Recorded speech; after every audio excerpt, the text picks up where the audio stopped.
Indefinite pronoun কাকে বলে? যে প্রনাউন অনির্দিষ্ট কোনো ব্যক্তি বা বস্তুকে বোঝায় তাকে ইনডেফিনিট প্রনাউন বলে।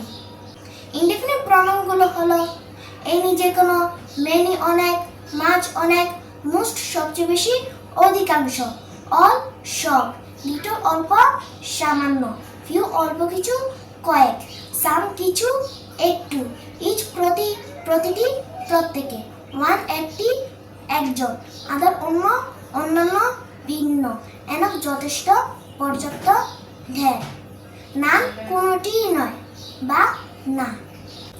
এনিবডি যে কেউ, এনিওয়ান যে কেউ, সামবডি কেউ, সামওয়ান কেউ, নোবডি কেউ না, নোওয়ান কেউ না, এভরিবডি সবাই, এভরিওয়ান সবাই, সামথিং কিছু, নাথিং কিছুই না, এভরিথিং সব কিছু, এনিথিং যে কোনো কিছু, সামহার কোথাও, নোহার কোথাও না, এভরিহার প্রত্যেক স্থানে, এনিহার যে কোনো স্থানে, এটসেট্রা।